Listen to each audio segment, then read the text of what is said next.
Дерек Принц. Христэд итгэх итгэлийн амьдралын суурь үнэн. 34-р бүлэг. Бүх гишүүдийн оролцоо. Одоо бүгдээрээ сүнсээр дүүрэн чуулганы 2 дахь онцлог шинжийг үзье. Христийн ихэнх чуулганд тоотой хэдэн хүн л хамаг үйл ажиллагаа санаачилгыг гардан гүйцэтгэдэг. Гишүүд нь дууны номоос дуулал харж дуулах, тогтсон залбирал юм уу, хариу давтаж хэлэх зэрэг урьдаас товлсон үйл ажиллагаанд л оролцсон. Үүнээс гадна үндсэн чуулганы дотор найрал дуу, найрал хөгжим зэрэг ганц 2 тусгайлан бэлтгэгдсэн жижиг бүлэг байж болох. Эдгээрийг тооцвол бүхий л үйл ажиллагаа санаачилга нь ганц 2 хүний нуруунд дээр тогтох бөгөөд чуулганы үлдсэн хүмүүс нь бараг оролцоогүй байдаг. Нэг нь дуу удирдах, нэг нь залбирч, нэг нь номлоно.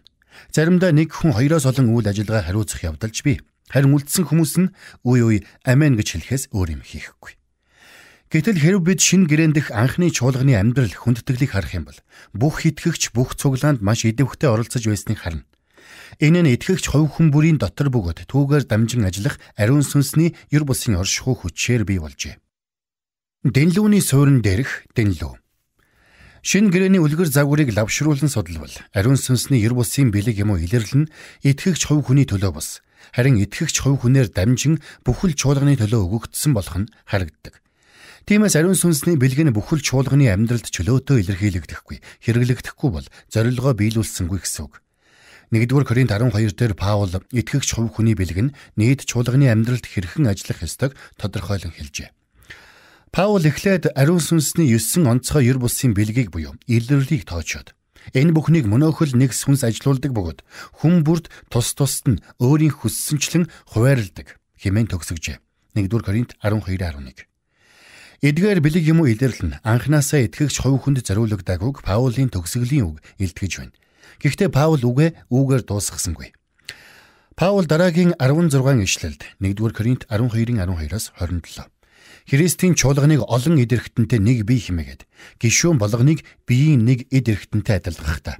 Эдвгээ та нар Христийн бие бөгөөд тус тусдаа эрхтнүүд нь юм гэдэг үгээр төгсгөжээ. Тиймээс хэдийгээр сүнслэг бэлэг нь итгэгч хувь хүнд өгөгдсөн боловч тэднийг Христийн бие болох бүхэл чуулган дотор зохистой үүргээ гүйцэтгэх чадвартай болгохын тулд өгөгдсөн гэдгийг л бид эндээс сурах ёстой.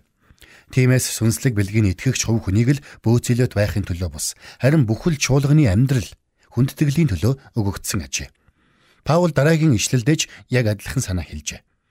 Бурхан чуулганд 1-р элчнэр, 2-р иш үзүүлэгчд, 3-р багш нар, дараа нь гайхамшиг үйлдэх үе, дараа нь эдгэх бэлгүүд, туслах үе, удирдах уу ба олон төрлийн хэл ярихыг тавьжээ.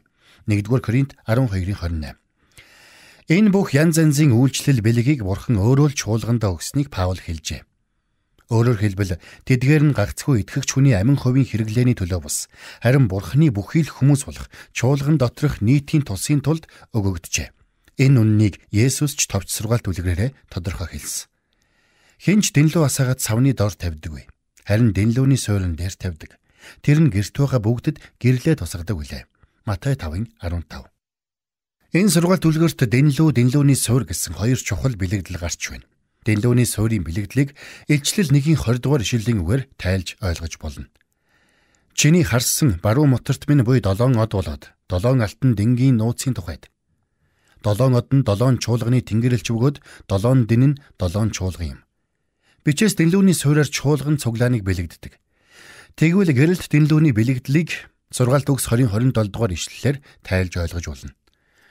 Хүний сүнс эзний дэнлүү хамаг дотрыг нь нягтал юу? Хүний сүнс нь эзний дэнлүү болоо. Ийхүү гэрэлт дэнлүү нь сүнс доторх баптизмыг хүлээн авсан итгэгч хүнийг бэлэгдэж байгаа бөгөөд сүнс түүнийг дотроос нь шатааж гэрэлтүүлэх ажээ. Дэнлүү нь дэнлүүнийхээ суурин дээрээ байх ёстой адил сүнс доторх баптизмыг хүлээн авсан итгэгч хүн чуулганыхаа нийтийн үйлчлэлд эзлэх ёстой байр суурь дээрээ л байх ёстой. Ариун сүнс доторх баптизмыг хүлээн авсан атлаа сүнслэг бэлгээ чуулганы үйлчлэлийн төлөө ашигладгүй итгэгч хүн нь сагсан доор нуусан дэнлүүнээс ялгаагүй буюу тэрээр Бурханаас хүлээж авсан бэлгийнхээ зорилгыг гүйцэлдүүлж чадахгүй. Ариун сүнсний оршихуй бөгөөд бэлэг нь янз бүрийн итгэгчдээр дамжин олон нийтэд илэрхийлэгдэхэд чуулганы амьдрал хүндэтгэл тэр чигээрээ өөрчлөгддөг. Үйлчлэлийн үүрэг хариуцлага, цуглааны үйл ажиллагааг тоотой хэдэн хүн үрж, бусд нь ажилгүй суугаад байж болохгүй. Ганц хоёр хүн л үргэлж бусаддаа үйлчлээд гүгээд байхын оронд эсэргээр чуулганы гишүүн бүр эрвэхээрээ хөдөлж гишүүд бүгдээрээ бие биедээ үйлчлэх ёстой. Би эд эрхтний жишээгээр Паулийн үлгэрлэн ярьсан энэ загварыг Петрч батлан хэлсэн буюу. Хүн бүр хүлээн авсан бэлгээрээ бие биендээ Бурхны олон төрлийн нэгүслийн сайн нэрвууч шиг үйлчил. Ярьдаг нь Бурхны илэрхийллээр яриг. Үйлчлдэг нь Бурханаас тэтгэгддэг хүчээр үйлдэг. Тэгэд бүх зүйлд Есүс Христээр дамжин Бурхан алдаршуулгдах юм. Есүс Христэд алдар ба сүр хүч нь үеийн үед байх болтугай. Амен. 1-р Петр 4:10-11. Петр энд Бурхны зүйлийн нэгүслийн талаар өгүүлжээ. Өөрөөр хэлбэл Бурхны нэгүсэл нь дэндүү баялаг, дэндүү олон талтай учраас тэр нэгүслийн янз бүрийн тал нь Бурхны хүмүүсийн нэгдсэн хүндэтгэл үйлчлэл донд итгэгч хүн нэг бүрээр дамжин илэрхийлэгдэх ёстой. Ийм байдлаар чуулганы гишүүн бүр ховчлон хүлээж авсан өөрийнхөө онцгой илэрхийллээр бусад гишүүдийнхээ төлөө үйлчилж чадна. Энэ нь чуулганы гишүүдэд нэг ихч алгасалгүй. Бүгдэд хамаатай болохыг Петр цохон тэмдэглэжээ. Хүн бүр хүлээн авсан бэлгээрээ бие биендээ Бурхны олон төрлийн нэгүслийн сайн нэрвууч шиг үйлчил. 1-р Петр 4:10. Мөн дараагийн ишлэл дээрч ярьдаг нь яриг, үйлчилдэг нь үйлдэг гэжээ. 1-р Петр 4:11. Петр энд ганц хоёр мэргэжлийн үйлчлэгчл бүтэн цагаар зүтгэхэд бусд нь ямар ч идэвхгүй, үйлдэлгүй гэдийгээд сууж байдаг чуулганы талаар яриаггүй байна. Чуулган доторх Бурхны ер бусын үйлчлэлийн хөтөлбөрт гишүүн бүр хамрагдах бөгөөд бүгд бэлэгтэй байж хинч ярьж, хинч үйлчилж болно. Гишүүн нэг бүр нь идэвхтэй үйлчилдэг энэ чуулганы дүр зургийг Паулч батлан хэлжээ. Надад сойрхогдсон нэгүслэр би та нарын хүн нэг бүрд чинь хэлье. Өөрийнхөө талаар бодох ёстойгоосоо илүүгээр бүү бод. Харин Бурхны хүн бүрд ногдуулсан итгэлийн хэмжээний дагуу эрүүл ухаанаар бод.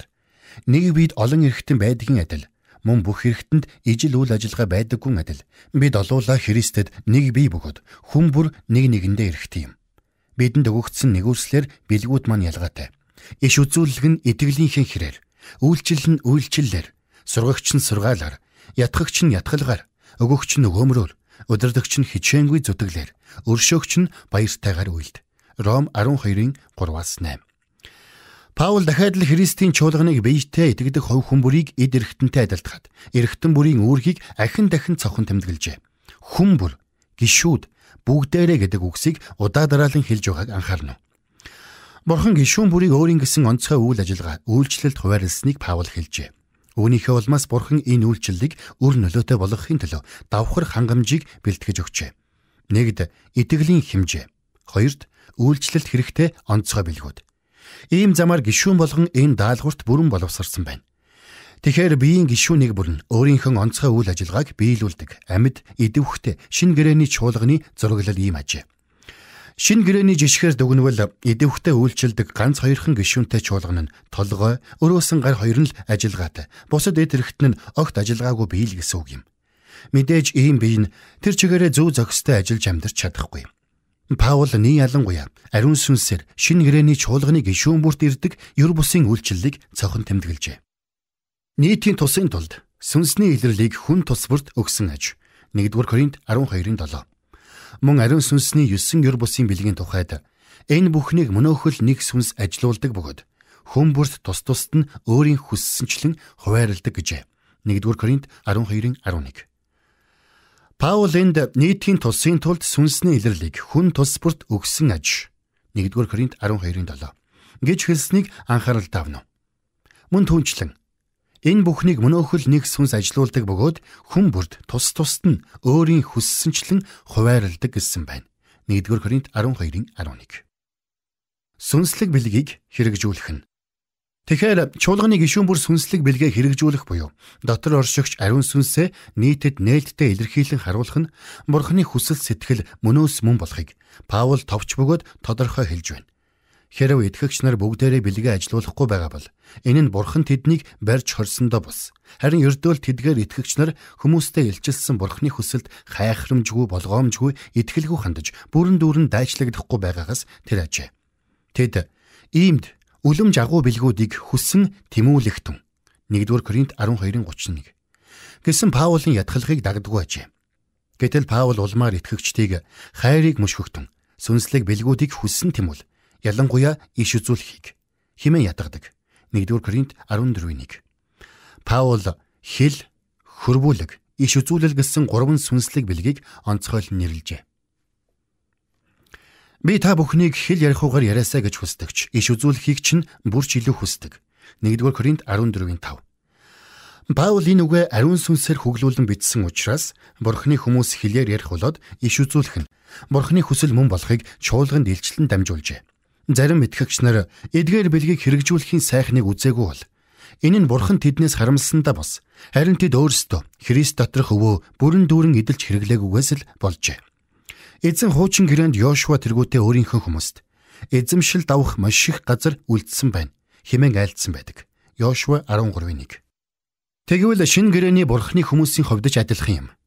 Паул тэдэнд "Тиймд хэл ярихуугаар яригч нь тайлбарлахын тулд залбираг" гэж хэлсэн. 1-р Коринт 14:13. Бурхан хүслээсээ гажсан зүйлийг хизээч биднээр залбируулахгүй. Тиймээс хүн хэлээр ярьж бас хөрвүүлэх нь Бурхны хүсэл мөн болохыг бид мэднэ. Учир нь бүгд суралцсан, урамшуулгадахын тулд та нар бүгд нэг нэгээрээ иш үзүүлж болно. 1-р Коринт 14:31. Үүнээс илүү тодорхой хэлнэ гэж юу байх вэ? Чуулганы бүх гишүүн иш үзүүлэх сүнслэг бэлгийг хэрэгжүүлэх нь Бурхны хүсэл мөн. Паул иш үзүүлэх тал дээр гагцхүү 2 хязгаарлалт тавьсан. Бидний дөнгөж сая уншсан хэсэг дээр Паул нэг нэгээрээ гэж хэлсэн нь итгэгч нар энэ бэлгээ ээлж дараатаа хэрэгжүүлэх ёстой буюу нэг удаадаа нэг л хүн иш үзүүлэх ёстой гэсэн үг юм. Энэ талаар хэдэн ишлэлийн өмнө хэлдэг бөгөөд энэ нь самуурлаас сэргийлэх зорилготой юм. 2 эсвэл 3 иш үзүүлэгч ярьж бусд нь шүүг. 1-р Коринт 14:29. Паул цуглааныг бүхлээр нь аль нэг төрлийн ганц сүнслэг илрэлд автуулахгүй тулд цуглаан дээр иш үзүүлэх хүмүүсийн тоог 2-3-аар хязгаарлажээ. Иш үзүүлэл нь цуглаанд өөрийн гэсэн чухал байр суурь эзлэх ёстой боловч цуглаан бүхлээрээ иш үзүүлэл болж хувирах ёсгүй. Ариун сүнс Бурхны хүмүүсээр дамжуулан олон зүйлийн үйлчлэл хийдэг. Тиймээс олон хэлбэрийн үйлчлэл нийлж байж бүрэн бүтэн цуглааныг цогцлоо. Паулийн тогтоож өгсөн 2 дахь хязгаар нь иш үзүүлэлийг шүүж шалгасны үндсэн дээр хэрэгжүүлж байх. Паул бусд нь шүүг гэсэн. Бусад гэдэг нь тэнд буй сүнс доторх баптизмыг хүлээн авсан иш үзүүллийн жинхэнэ бэлгийг таних чадвартай итгэгч нарыг хэлж байгаа юм. Паул энэ хэрэгтч бүх гишүүдийг дуудан оролцуулж байна. Тэрээр энэ ажлыг ганц мэрэгжлийн үйлчлэгчид даалгалгүй. Харин бүх итгэгч нарт хариуцуулжээ. Сүнсийг бүү бөхөө, иш үзүүлэлгийг бүү басамжил. Харин бүхнийг шалга, сайнаас зуур. 1-р Тесалоник 5:19-21. Христэд итгэдэг хүмүүст ерөнхийд нь хандаж хэлсэн энэ 3 ишлэлийг бид өөр хооронд нь нягт авч үзэх ёстой. Итгэгч хүн сүнсийг бөхөөх буюу нэг ялангуяа ариун сүнсний нүүдэл, илэрлийг ницааж болохгүй. Түүнчлэн итгэгч хүн иш үзүүлэлийг үл ойшоож, шүүмжлэлтэй хандаж, иш үзүүлэлийн бэлгийг нүд үзүүрлэх юм уу? Үүнд итгэлгүй хандчих болохгүй. Харин итгэгч хүн иш үзүүлэлийн бэлгийг бичээсийн жишгээр шалгаж дараа нь гагцхүү бичээсийн жишгт хүрсэн зөв иш үзүүлэлээс л атгаж, өөрийн болгож, тээж хадгалах үүрэгтэй. Тэр цагт бид Паул сүнслэг бэлэг илэрлийн зүй зохисгүй, эмх замбраагүй хэрэглэнээс сэргийлэх тал дээр хичнээн их анхаарсан байгааг олж харна. Гэхдээ Паул энэ ганц чанарын тэмдгийг жишг болгохдоо чуулган доторх бүх итгэгч хүн сүнслэг бэлгийг нийтэд нээлттэй хэрэгжүүлэх ёстойг ахин дахин ятхан ухуулгатай. Хэл, орчуулга, иш үзүүлэл гэсэн 3 бэлгийг олноос онцолсон юм. Ийхүү чуулганы бүх гишүүн ер бусын сүнслэг бэлгийг нийтэд нээлттэй чөлөөтэй хэрэгжүүлэх үед ямар үрдэн гарах вэ? Үүнээс ямар цуглаан төрхийг Паул ийхүү тайлбарлажээ. Ах トゥ нараа, тэгвэл яах вэ? Та нарыг цуглах үед хүн тус бүрд дуулал, сургаал, илчлэл, хэл ярих ба тайлбарлах нь байдаг. Энэ бүхэн чинь босгон байгуулахын төлөө байг. 1-р Коринт 14:26. Паул бидэнд та нарыг цуглах үед байдаг гэдэг үгээрээ үлгэр жишг тогтоож өгчээ. Өөрөөр хэлбэл гишүүн бүрийн идэвхтэй оролцооны талаар хэлжээ. Товчхондоо өнөөдөр Христэд итгэдэг хүмүүс цуглахдаа хувь нэмрээ оруулахаасаа илүү өрөөгдөхөөр, эдгэрхээр, номлол сонсохоор буюу хүлээж авахаар л цуглардаг. Гэтэл шинэ гэрээний чуулган ийм байгаагүй. Тэр чуулганы гишүүд хүлээж авахыг өртөл болголгүй. Хувь нэмрээ оруулахаар чуулдаг байжээ. Тэд дор бүрний ариун сүнснээс хүлээн авсан зүйлээ бүхэл чуулганы хүндэтгэл үйлчлэл зориулж хувь нэмрээ оруулдаг байв. Яаж хувь нэмрээ оруулж болохыг Паул янз бүрээр дурджээ. Магтаалын төрөл бүрийн хөгжмөөр хувь нэмрээ оруулах нэг хэлбэр юм. Энэ нь төрөлхийн авьяас чадвар юм уу? Ариун сүнсний ер бусын чадварын бүтээгдэхүүн байж болно. Сургаал нь Бурхны үгийн сургаалаас үннийг дамжуулах чадварыг хэлнэ. Хэл ба хөрвүүлэгт хэл, хөрвүүлэг, иш үзүүлэл гэсэн ёр бусын хэл ярианы бэлэг багтана. Илчлэлд цэц ухааны үг, мэдлэгийн үг, сүнсүүдийг ялгах гэсэн илчиллийн чанартай 3 чухал бэлэг багтана. Ийхүү бүх гишүүн гол төлөв ёр бусын бэлгээ хэрэгжүүлэх замаар чуулганы нэгдсэн хүндэтгэл цуглаанд өөр өөрийнхөө хувь нэмрээ оруулна. Ийм маягаар тэд Петрийн дараах тушаалыг биелүүлнэ. Хүн бүр хүлээн авсан бэлгээрээ бие биендээ Бурхны олон төрлийн нэгүслийн сайн нэрвүүд шиг үйлчил. 1-р Петр 4:10. Петр Паултай яг ижил санааг хэлжээ. Гишүүд чухамдаа ёр бусын бэлгийг хүлээн авсныхаа улмаас л бие биеийнхээ төлөө үр бүтээлтэй үйлчлэх чадвартай болжээ. Ийхүү тэд хувийн боловсрал, төрлөх чадварынхаа хязгаарыг сэтлэн сүнслэг эрхчлөөний хавьгүй өндөр талбарт хөл тавин орно. Хэрэв тэд төрлөх чадвар боловсрал дээрээ тулгуурлан бие биедээ үйлчилж байсан бол ихэнх нь тун жаахан хувь нэмэр оруулах байсан байх. Үүний үр дүнг бид өнөөдрийн олон чуулганы амьдралаас билээхэн харж болно. Үйлчлэлийн хүндийг тоотой хэдэн хүн үрээд үлдсэн хэсэг нь сүнслэг илэрхийлэл, өсөлт хөгжлийг боддоор харалгүй, ямар ч идэвхгүй дэмий оршино. Яагаад орчин цагийн чуулганд ийм олон бүтэн цагийн үйлчлэгч сэтгцийн өөрчлөлт мэдрэлийн ядаргаанд орно вэ? Яагаад гэвэл тэд Бурхны даалгаагүй зүйлийг давхар үүрэх гэж зүдэрдэг учраас тэр. Бурхан чуулганы бүх гишүүнд тарааж даалгахыг хүсдэг үйлчлэлийг ганц хүн л хийж байгаа учраас тэр. Тэгэд эцэст нь аль нэг талаараа зайлшгүй нурж ундаг. Энэ хязгаарлалт гутралаас зүгтэх цорын ганц арга нь Бурхны хүслийн дагуу сүнслэг бэлгүүдийг чуулганы гишүүн нэг бүрт хуваарлан тарааж чуулган доторх ариун сүнсний ёр бусын үйлчлэлийг хэрэгжүүлэх юм. Ингэснээр итгэгч нар төрлөх хязгаараасаа суллагдаж чуулганы нийт ачааг хамтран үүрэлцэж чадах сүнслэг талбарууд өргөгдөнө. Ийхүү бүх гишүүн өөр өөрийнхөө үйлчлэлд тултал боловсрол, даяар чуулганч Христийн биеийн нэгдсэн үүргээ биелүүлж чадна. Та Дерек Принсийн Христэд итгэх итгэлийн амьдралын суурь үнэн номын 34-р бүлгийг сонслоо.